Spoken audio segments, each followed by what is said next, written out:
Hi and welcome to Virtual CoWorking Space. This is the very first co-talk which I'm super excited about, and in this co-talk we're looking about traveling with kids. Am I doing the right thing? My name is Michelle Dale and I am your co-talker.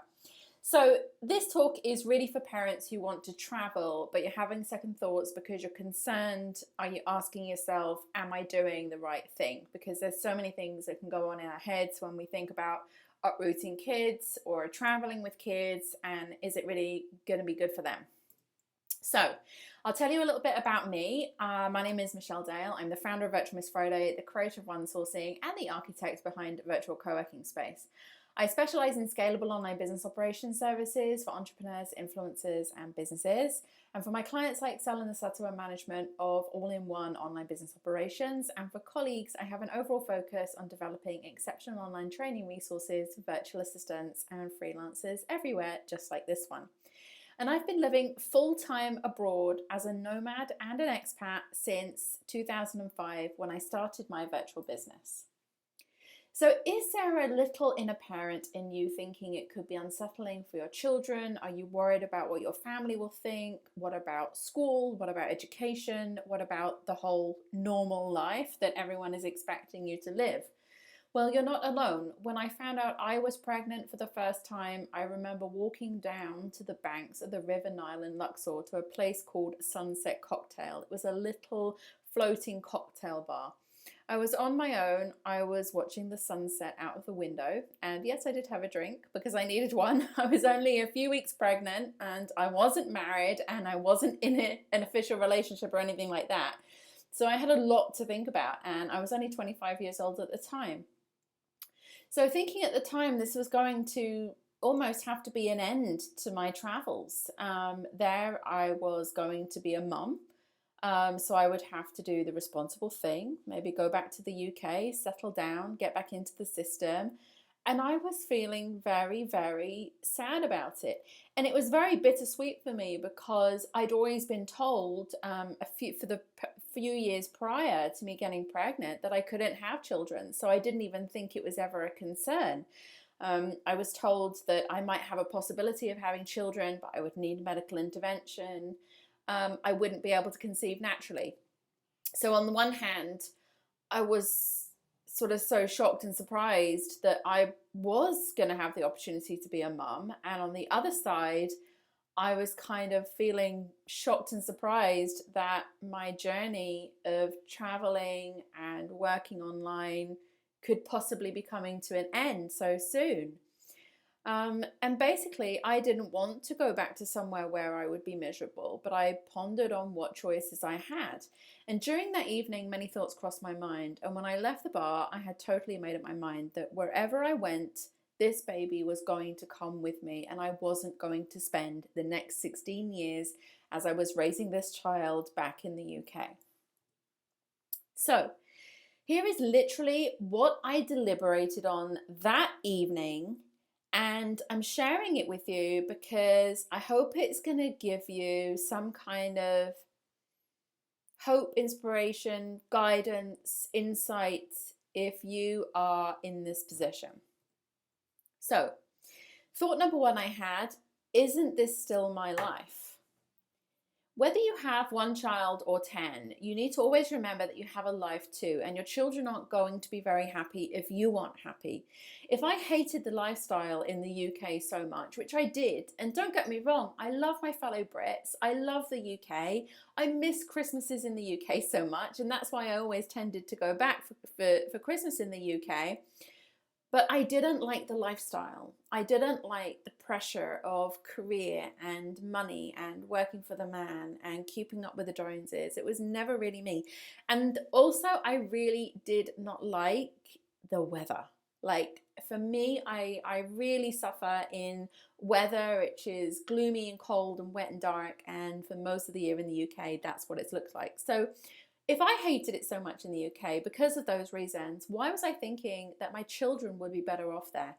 And I would never put my children in danger. I would always make sure they had a roof over their heads, clean clothes, toys, books, games, Christmas and birthdays, and Thomas the Tank Engine on the TV. And above all, I would always make sure they had plenty of love and all the things that pretty much could be found anywhere. This was my life, and now I simply had a new addition to it. Thought number 2 was, what does staying in one place have to offer? Now, when you take a look at your current surroundings, what does it really have to offer you? In the Western world, where I came from in the UK, we're sometimes a little bit blinded by retail through homes and cars and material possessions. And if you take all of that away, what are you left with in your current location? You will find that always find your basic needs can be met in almost any country, almost anywhere you go. And everywhere I have been, always, all the time, the basic needs for myself and my children are always met. Thought number 3 is, what would family and friends think? For sure, I was really concerned about, oh my God, what's my mum gonna think? What's gonna happen here? What are people gonna say about me? I'm, technically not in a relationship. I'm pregnant, and I'm currently living in a foreign country. What if I don't go back to the UK and try and make a go of things? How is this going to affect me or impact me? And for any of you who are currently not digital nomads, I would say that leaving family and friends would be really very hard. But the way technology is these days, nobody is ever too far away. You can have a conversation for free over the internet with your nearest and dearest as if they were in the next room. The world is very small. You can get from one side to the other in a couple of days, sometimes less. And leaving a country doesn't mean that your family and friends leave your heart, which is what really counts.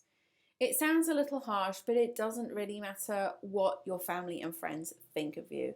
I am sure that it's what you really want. If it's what you really want, and you express this to them, that this is what's going to make you really happy and be the best version of yourself, they will be supportive of your decision.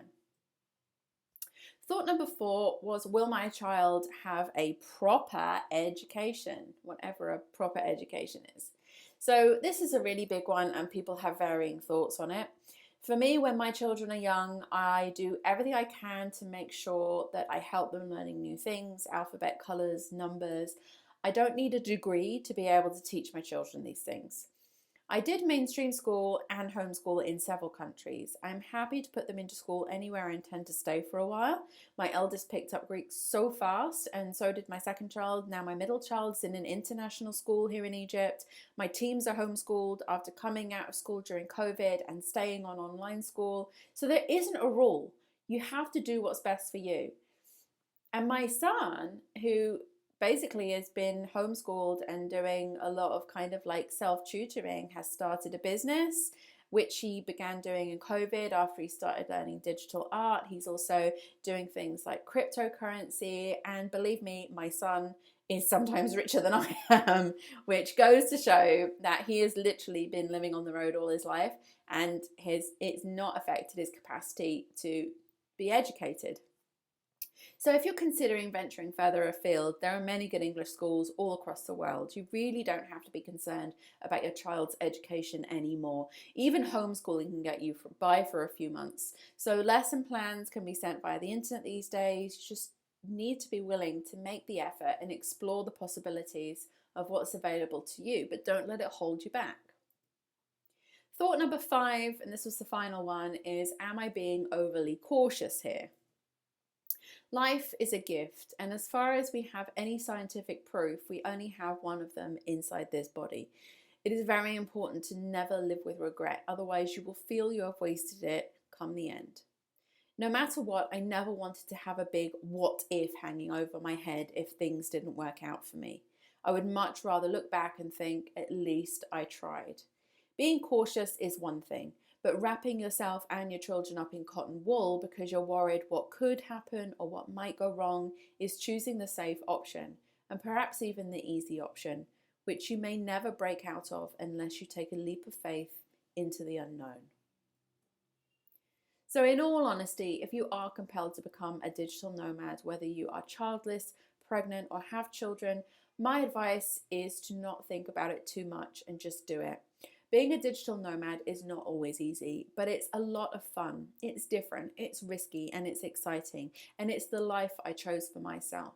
Being a digital nomad parent brings new challenges, but like I say, you only have one life.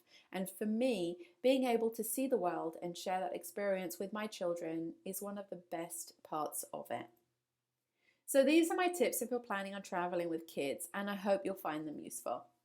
Don't forget, you'll be able to get a new CoTalk video like this week, every single week, inside the co-working space at virtualcoworkingspace.com in the archives. If you would like to contact me, my email address is support@virtualmissfriday.com, or you can go to virtualmissfriday.com/contact.